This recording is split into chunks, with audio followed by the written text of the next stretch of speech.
मासूम शिवभक्त एक सच्ची कहानी। शंकर एक अनाथ लड़का था। उसको जंगल में रहने वाले शिकारियों के एक गिरोह ने पाला था। उसके पास कोई औपचारिक भिक्षा भी नहीं थी। वह केवल एक चीज़ जानता था कि उसे कैसे जीवित रहना है, शिकार करना और उनको मारना तथा जंगल के फलों को खाना और नदी के पानी को पीकर अपने आप को जीवित रखना जानता था। एक दिन वह अपना रास्ता भटक गया और उसने देखा कि कुछ लोग नदी के किनारे पर बने एक पत्थर की आकृति के चारों ओर जोर जोर से चिल्ला रहे हैं। कुछ लोग उस पर फूल, फल और नारियल चढ़ा रहे हैं। शायद उसने सोचा यह कोई मकान होगा जिसमें लोग रहते होंगे, पर यह एक प्राचीन मंदिर था।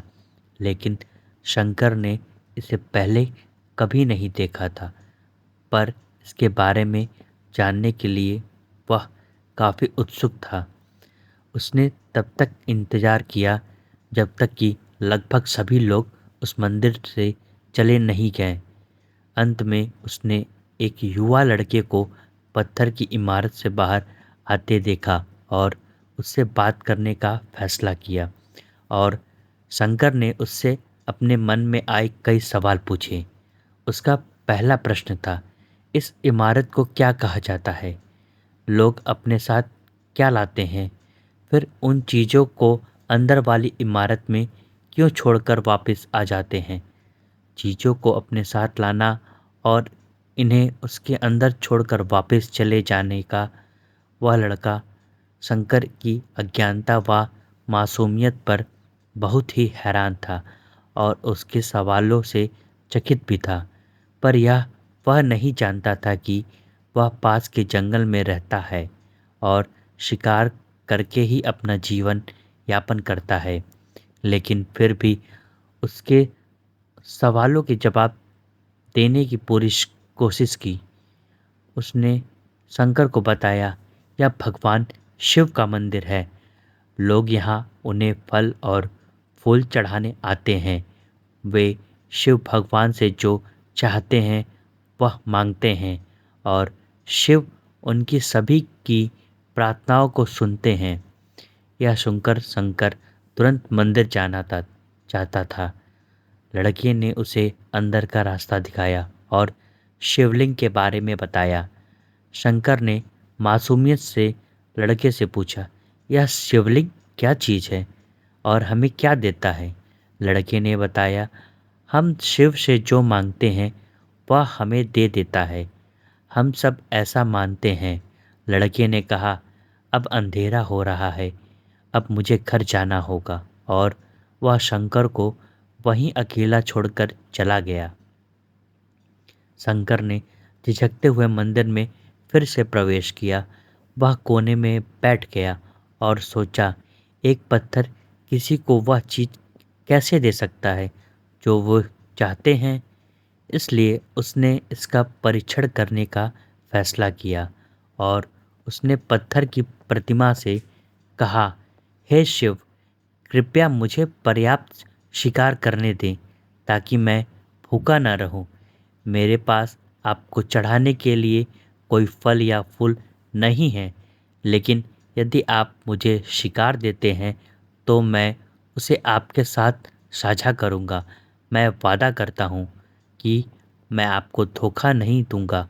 उसने घोषणा की। अगली सुबह शंकर शिकार करने गया। उसने पूरे दिन शिकार की तलाश की, लेकिन उसे कोई शिकार ना मिला। वह भूख से तिलमिला रहा था। वह काफ़ी निराश हो गया क्योंकि उसे कोई शिकार नहीं मिला था। दोपहर हो चुकी थी। अब उसे लगने लगा कि मंदिर के लड़के ने उससे झूठ बोला था। फिर भी उसने शिकार जारी रखा। जैसे ही शाम हुई, उसने दो खरगोशों को अपने बिल में से आते देखा। शंकर ने उन खरगोशों को मार डाला, क्योंकि उसने शिव भगवान से वादा किया था कि वह अपने शिकार को साझा करेगा। वह मरे हुए खरगोशों में से एक के साथ मंदिर गया। देर हो चुकी थी और मंदिर सुनसान था। शंकर ने मंदिर में प्रवेश किया और जोर से कहा, कृपया आओ, अपना हिस्सा ले लो प्रभु, आपके लिए मैं लाया हूँ। वह वहाँ बैठ गया और अंधेरा होने तक प्रतीक्षा करने लगा, लेकिन भगवान प्रकट नहीं हुए। शंकर को भूख और नींद आने लगी और उसने खरगोश को मंदिर में छोड़ने का फैसला किया। अगली सुबह जब लोग मंदिर पहुँचे तो उन्हें शिवलिंग के सामने मरा हुआ खरगोश मिला। भक्त बहुत परेशान थे। यह यहाँ कौन लाया है? उसने हमारे मंदिर को अपवित्र करने की हिम्मत कैसे की? उन्होंने खरगोश को बाहर फेंक दिया। अगले दिन शंकर अपनी भूख मिटाने के लिए जंगल में शिकार करने गया, लेकिन इस बार उसकी किस्मत अच्छी नहीं थी और उसे शिकार भी नहीं मिला। उसने सोचा, आज रात को मंदिर जाना चाहिए और शिव से पूछना चाहिए कि उनको खरगोश का भोजन कैसा लगा। शंकर यह पूछने के लिए मंदिर गया। जब वह मंदिर पहुंचा तो उसके आश्चर्य का कोई ठिकाना ना रहा। उस रात मंदिर में लोगों की काफ़ी भीड़ थी। शिवरात्रि की रात थी, लेकिन अबोध शिकारी लड़के को इस बारे में कुछ भी नहीं पता था। शंकर ने चारों ओर देखा और उस युवा लड़के को देखा जिसने उसको मंदिर के अंदर शिव से प्रार्थना करने के लिए कहा था। क्योंकि उसे इतने सारे लोगों के आसपास रहने की आदत नहीं थी, उसने वहीं रुकने का फैसला किया और पास के एक बेल के पेड़ पर चढ़ गया। यह एक लंबा इंतजार था और समय बिताने के लिए उसने पेड़ से पत्ते तोड़कर जमीन पर फेंकना शुरू कर दिया। उसे अज्ञात पेड़ के नीचे एक छोटा सा शिवलिंग था जिसकी पूजा लंबे समय से नहीं की गई थी। शंकर के द्वारा फेंके गए बेल के पत्ते उस शिवलिंग पर गिर गए। शंकर भजनों से मंत्रमुग्ध हो गया और धीरे धीरे साथ गाना और पंचाक्षरी मंत्र का जाप करना शुरू कर दिया।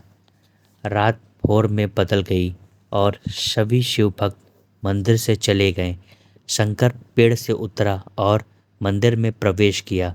उसने देखा कि शिवलिंग की आंखों पर लाल निशान थे। वे कुमकुम के थे जो लोगों ने लगाए थे, लेकिन शंकर को यकीन था कि शिव को उनकी आंखों में परेशानी हो रही है। उसने शिव की खेदजनक स्थिति के रूप में जो कुछ भी महसूस किया, उसके लिए उसने बहुत दुख हुआ। वह उनकी मदद करना चाहता था। उसने सोचा, शिव यहाँ अकेले रहते हैं और बीमार होने पर उनकी देखभाल करने वाला कोई नहीं है। जब तक भक्त उनसे मिलने नहीं आते, उन्हें भोजन भी नहीं मिलता। शंकर ने एक रात पहले भक्तों को शिवलिंग पर जल चढ़ाते देखा था। प्रभु को ठंडक लग रही होगी, शायद वे काँप रहे हैं। उसने सोचा, आखिरकार वे केवल पत्तियों से ही ढके हुए हैं। तो उसने शिव से पूछा, मेरे स्वामी, मैं आपकी क्या मदद कर सकता हूँ? शायद कुछ खाना या दवा। मैं आपकी सेवा कैसे कर सकता हूँ? शिव ने उसे कोई उत्तर नहीं दिया। शंकर ने सोचा, भगवान वास्तव में बहुत बीमार हैं, क्योंकि वह अब उत्तर देने में भी असमर्थ हैं। वह तुरंत जंगल में गया, कुछ औषधियाँ जड़ी बूटियाँ को लाया और लाल निशान पर उनका लेप लगाया, लेकिन कुछ नहीं हुआ। उसने कहा, लगता है कि ये अंधे हो गए हैं। मुझे प्रभु को अपनी एक आँख देनी चाहिए ताकि वह ठीक हो जाएं। यह निश्चित रूप से उन्हें खुश कर देगा। उसका दिल पवित्र था। उसने वहाँ शिव के हाथ में रखे त्रिशूल को उठाया और त्रिशूल को अपनी दाहिनी आँख की ओर ले गया और अपनी आँख को निकालने का प्रयत्न किया। शंकर अनपढ़ था, उसे मंत्रों या पूजा के उचित तरीकों का कोई ज्ञान नहीं था, लेकिन उसकी भक्ति की कोई सीमा नहीं थी। जैसे ही वह अपनी आँख निकालने वाला था, शिव अपनी पत्नी पार्वती के साथ प्रकट हुए। उन्होंने पार्वती से कहा, इस भक्त शंकर ने अनजाने में शिवरात्रि पर उपवास किया, बेल के पत्तों से मेरी पूजा की और साबित किया उनका दिल बेदाग व पवित्र है। मैं अपने इस भक्त पर काफ़ी प्रसन्न हूँ। शिव भगवान ने शंकर से कहा, तुमने मुझे अपनी मासूमियत के कारण जीत लिया है। प्रभु ने मुस्कुराते हुए कहा, लोग मुझसे हर समय झूठे वादे करते रहते हैं और कुछ न कुछ मुझसे मांगते रहते हैं, पर जैसे ही उन्हें मुझसे मांगी चीज़ मिल जाती है तो वो मुझे भूल जाते हैं। दूसरी ओर तुमने मेरे साथ एक सच्चे इंसान की तरह व्यवहार किया और यह वास्तव में बहुत ही दुर्लभ है। अब से तुम मेरे इस संसार में सबसे बड़े भक्त माने जाओगे और तुम्हारा नाम मेरे साथ सदा जुड़ा रहेगा। तुम कई सदियों तक जीवित रहोगे। इस बात को कहकर भगवान शिव व माँ पार्वती अंतर्ध्यान हो गए। तभी से लोग शिव के साथ शंकर भी लगाने लगे। हर हर महादेव।